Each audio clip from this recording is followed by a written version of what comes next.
In a quiet corner of Chengdu, a 37-year-old woman, once cheerful in her social media videos, now speaks through tears. Drowning in debt totaling 3.8 million yuan, she's been blacklisted by the People's Bank of China. Every credit card and microloan she has is overdue. I tried to look happy, she says, her voice cracking.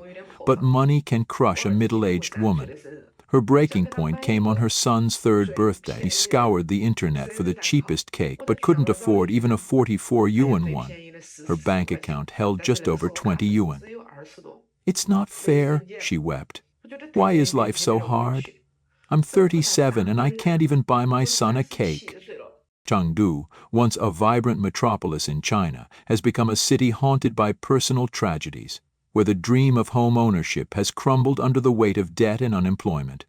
Ordinary citizens, from single mothers to fresh graduates, are trapped in a financial spiral, suffocated by mortgage loans, credit card debt, and consumer lending. As the real estate market collapses, many have landed on credit blacklists, lost their homes, and seen their futures vanish. A troubling trend has emerged: the rise of the rat people, young individuals withdrawing from society, living in isolation out of despair. The stories are harrowing. One mother couldn't afford a birthday cake for her child. A student ended his life over debt.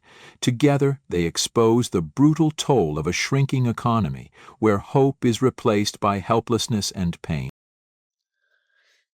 我操，80后的悲哀呀！他妈的，房东是坐实了啊，162万的买的房子，3年时间亏他妈60万，贷款108万，利息要还他妈的103万。操！ Chengdu's property market has become a graveyard for dreams. A buyer in Hangzhou who purchased a 2.2 million yuan apartment in 2019 with a 690,000 yuan down payment and a 1.3 million yuan mortgage now finds his home worth just 1.4 million, down 600 yuan. After 5 years of payments totaling 450 yuan, 80% of which went to interest, only 80 yuan was shaved off the principal. "If I sell it now, I'll have 200 yuan left and lose all my savings," he said bitterly. Another man bought a home for 2.63 million yuan in 2020, with an 830 yuan down payment. Today, he's forced to list it at 1.5 million yuan with no interest. "In 4 years I've lost 1.6 million yuan, he said, feeling like someone who tried to climb up but was instead swallowed whole by the city. Economic pressure has rippled through society, forcing people into extreme frugality. "My friend used to drink Starbucks weekly. Now it's 9.9 yuan instant coffee," one person shared. Dining out has dropped from 5 times a week to once. Clothes once bought from Zara and Jack & Jones have been reduced to 1 outfit per year. Travel and entertainment have also been cut, from annual vacations to occasional weekend drives nearby. Retail and food service sectors are taking heavy hits. Hainan's duty-free store revenue dropped 30% in 2024, and 80–90% of restaurants are unprofitable, with sub-50 yuan meals now the norm. "Customers have no money. Who's going to spend big?" one restaurant owner asked, as they too struggle to survive.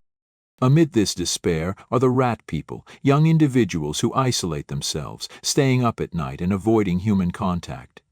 "I do side hustles in self-media," said one person buried under 5.6 million yuan of debt. "But I don't know how long I can hold on." The stock market crash, where 4,736 companies saw their shares fall with an average drop of 3.71%, has deepened financial fears. "I can't even make it through the new year," one investor groaned, as everything, homes, stocks, consumer goods, seems to be collapsing. With mortgage defaults and consumer debt surging, the haunting question remains: does China still have a future? In Chengdu's growing shadows, the hope of spring feels like a distant consolation as its people struggle with debt, joblessness, and a society coming apart at the seams. On April 15, 2025, a furniture factory owner in Zhongshan, Guangdong, shared a devastating video on social media. After 2 decades of running his business, mounting debts and dwindling orders had driven his company into bankruptcy. With a heavy heart, he paid his workers final salaries and closed the factory gates forever. "This makes the COVID crisis look like a minor setback," he said, his voice breaking with anguish. The comment section was flooded with similar tales of woe. A 20-year industry veteran wrote, "I'm left with just a small showroom now, scraping by on repairs. The market's collapsing. Get out while you can." Another, a fabric supplier from Xi'an, lamented, "My main client shut down in May. June feels like a death spiral and I'm completely lost. It's tougher every year." A third commenter remarked, "I warned everyone. Since May, businesses are barely surviving. Only a handful will endure. It's ruthless." In 2025, China languishes under a suffocating economic crisis, its once vibrant industrial heartlands reduced to hollow shells as factories shutter and livelihoods crumble.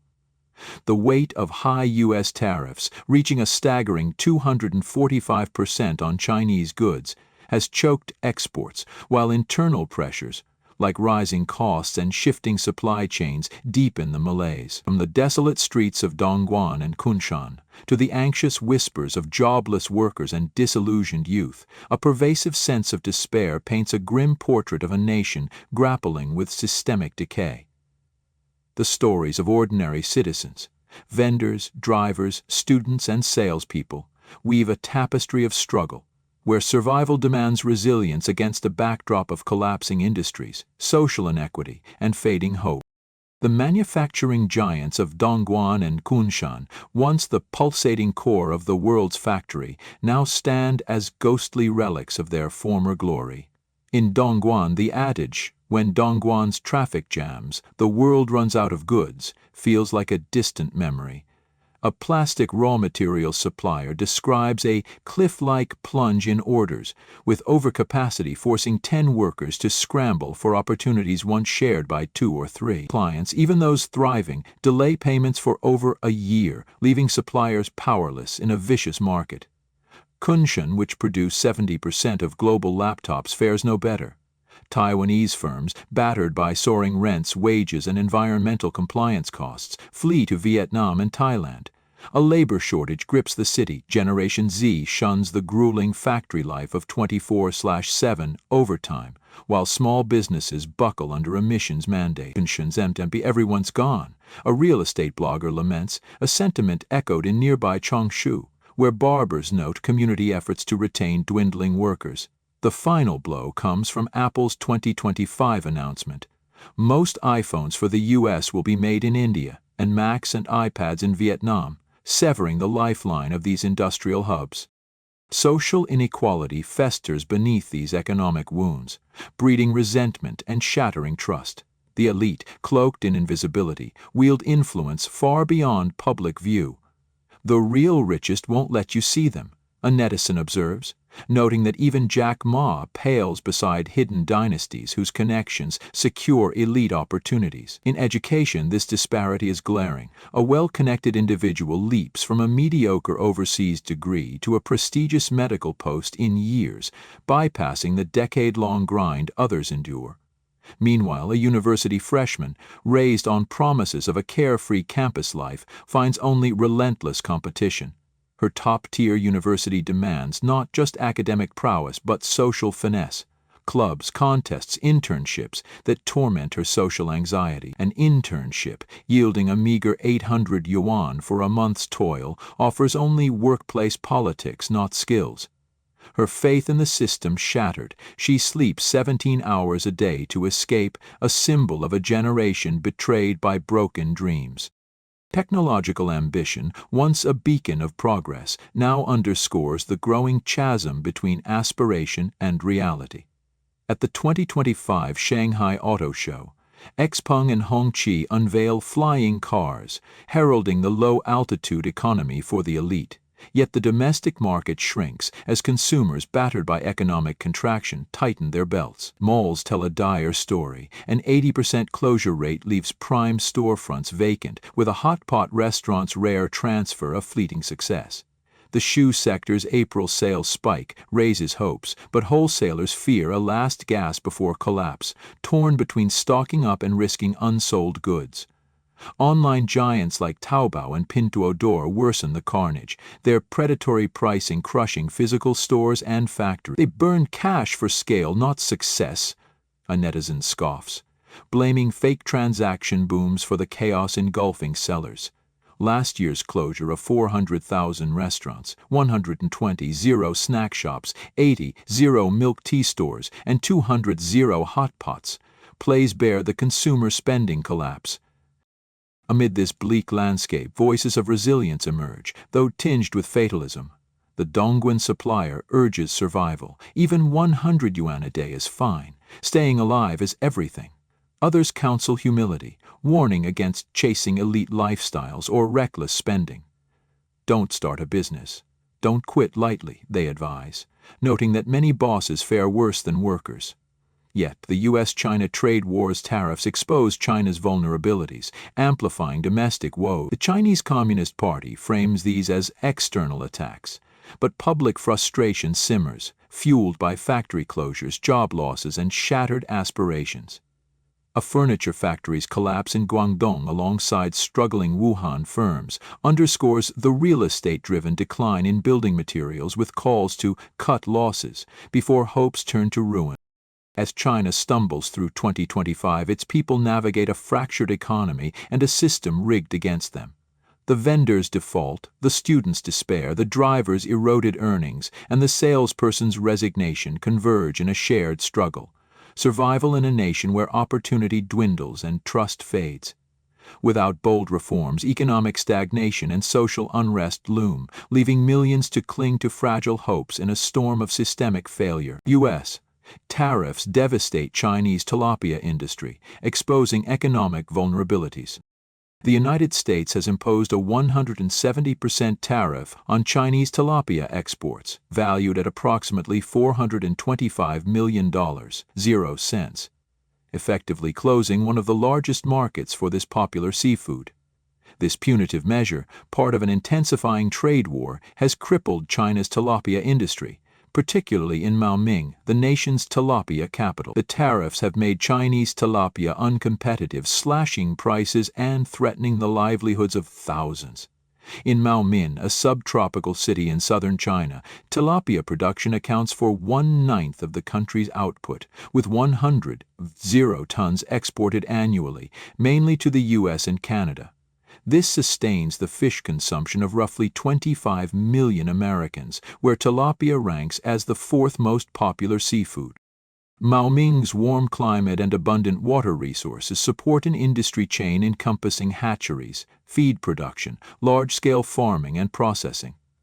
16 factories in the city supply fillets to American supermarkets, supporting tens of thousands of families and driving rural development. However, the tariffs have caused prices to plummet. Tilapia in sheds now fetch just 7 cents per pound, down from 80 cents last year, with open pond fish selling for as low as 60 cents. Factories are buying at 58 cents, barely covering costs, leaving farmers facing losses. Hatcheries report no orders for fry, feed manufacturers see declining demand, and processing plants stand idle. Tongwei Group, a major aquaculture firm, estimates that 10% of tilapia farmers nationwide could lose their jobs this month. The trade war, marked by U.S. tariffs on Chinese goods rising to 245% and China's retaliatory 125% tariffs on U.S. products, has disrupted bilateral trade.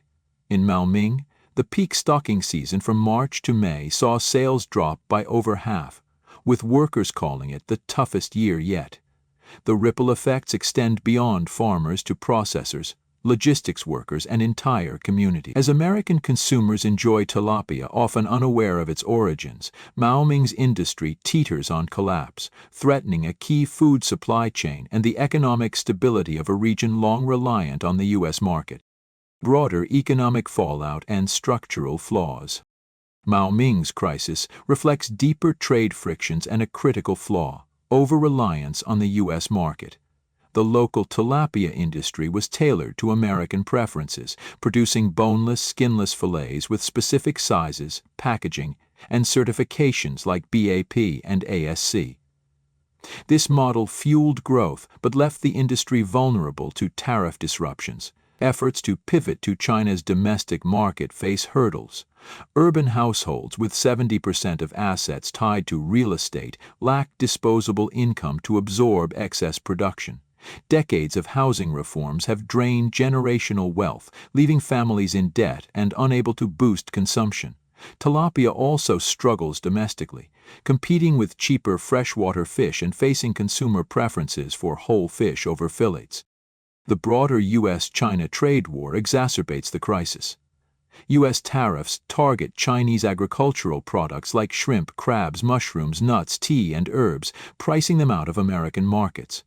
Redirecting exports to the EU, Africa, or the Middle East requires costly overhauls of production, marketing, and regulatory compliance. Change is unlikely to offset the loss of China's economy faces additional strain from a deflationary cycle, declining corporate profits, weak consumer spending, a crumbling real estate sector, local government debt, and rising unemployment. Foreign investment is drying up, and a declining birth rate adds to the gloom. Economists point to a lack of confidence rooted in the Chinese Communist Party's CCP authoritarian system, which prioritizes control over economic vitality. Without rule of law or protections for personal wealth, businesses and individuals lack faith in the future. Analysts describe China's economy as predatory, enriching the state while exploiting citizens, with resources concentrated in the CCP's hands. CCP media frames U.S. tariffs as an attack on China, deflecting blame from the party's policies. A quiet revolt amid economic hardship. The trade war has deepened economic hardships for ordinary Chinese citizens, despite official claims of GDP growth. Businesses struggle, real estate stagnates, and youth unemployment soars, forcing cautious spending. Export-driven regions like Shanghai, Guangdong, and Jiangsu face pessimism, with foreign trade business owners expressing frustration. Analysts warn of bankruptcies among small and medium-sized enterprises, layoffs, salary cuts, and rising living costs, further eroding consumer confidence. The trade war exposes systemic issues. China's economic growth, fueled by Western trade concessions post-2000, transformed it into the world's factory, but the benefits have been uneven. A 2023 World Bank report noted many Chinese live below the international poverty line, with monthly incomes as low as 400 yuan. The wealthiest 10% controls 68% of the nation's wealth, per the 2024 World Inequality Database. Systemic corruption, coupled with inflated housing, education, and healthcare costs, has drained savings. Unreliable financial schemes like P2P lending have collapsed, leaving small investors vulnerable. The CCP's promises of common prosperity have rung hollow. Policies like dual circulation fueled speculative real estate booms, depleting family savings. Restricted access to accurate information due to CCP control over media and data exacerbates poverty. The stock market, dominated by insiders, often leaves small investors with losses, eroding trust. As tariffs unravel export-driven growth, public awareness grows, with citizens questioning whether policies serve the people or prop up the regime. Roots of the trade war. The U.S.-China trade war stems from China's unfair trade practices, including intellectual property theft, forced technology transfers, and state-driven subsidies. The Made in China 2025 initiative, criticized by the EU Chamber of Commerce, uses subsidies and discriminatory procurement to favor domestic firms, stifling foreign investment. State-backed companies like Huawei dominate markets through predatory pricing, enabled by billions in subsidies. A 2018 U.S. report documented China's theft of American technologies, costing U.S. firms hundreds of billions annually. Weak enforcement and CCP influence in global bodies like the WTO leave foreign companies with little recourse. Economist Peter Navarro detailed these issues in his 2011 book, Death by China, highlighting China's aggressive export tactics, currency manipulation, and environmental neglect. The Trump administration's tariffs aim to counter these practices, seeking to dismantle unfair trade systems and promote global competition. The CCP deflects blame, portraying the U.S. as the aggressor, but the trade war reflects a push to hold China accountable for decades of rule-breaking. A nation in crisis. China's economic woes are compounded by a wave of sudden deaths and viral outbreaks in 2025, including COVID-19, influenza, and unspecified viruses. Social media amplifies public fear, with reports of frequent deaths, particularly among those in their 30s and 40s from causes like heart attacks and strokes. Bloggers warn of overwhelmed crematoriums and deserted villages, questioning official population figures and alleging a CC while unverified. These claims fuel distrust in official narratives. The Tilapia crisis in Maoming, the broader trade war, and China's economic struggles highlight the human cost of global trade disputes and systemic flaws. As industries falter and citizens face hardship, the CCP's grip on power remains a central obstacle to reform. A growing number of Chinese citizens are questioning the regime, with over 445 million publicly withdrawing from the CCP since 2004, seeking a future defined by freedom and prosperity. Without transparency and reform, China's path to sustainable growth remains uncertain.